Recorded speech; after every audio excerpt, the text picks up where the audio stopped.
એ તાલી પાડો તો મારા રામની રે, બીજી તાલી ના હોય જો. એ સ્મરણ કરો તો સીતારામનું રે, બીજું સ્મરણ ના હોય જો. બચપણમાં ઘણો ફેર છે રે, કોણે બચપણ કહેવાય જો. બચપણમાં પહેલા દને હરી મળ્યા રે, એને બચપણ કહેવાય જો. તારી દૂન લાગે ભોળા, તારી દૂન લાગે, તારી દૂન લાગે ભોળા, તારી દૂન લાગે. હર હર શંભુ ભોળા, તમારી દૂન લાગી. એલી કાયડી આ કોણ છે?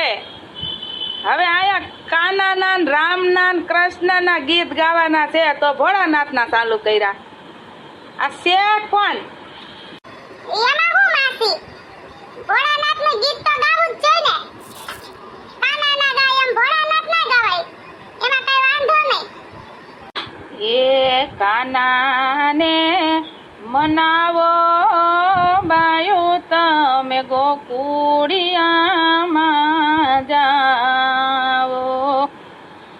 એ કાનો મારા કાળજડાનો ચોર, કાનો મારો દલડાનો ચોર, બાયું તમે કાનાને મનાવો.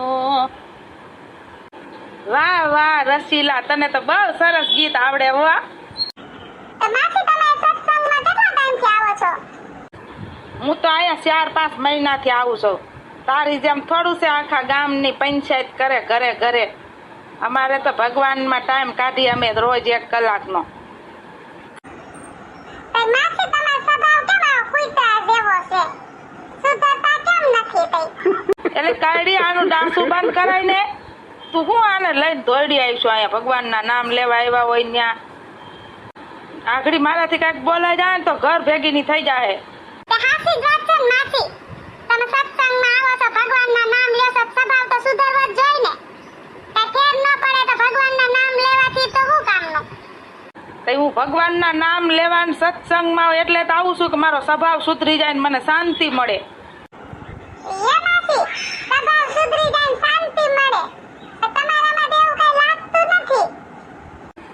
તે ક્યાંથી લાગે? તમારે જેવી હોકા ડાસાર્યું હામ્યું ભટકી જાય ને ભેગ્યું થઈ જાય તે મારો સ્વભાવ શાંત થવા જ નથી દેતી.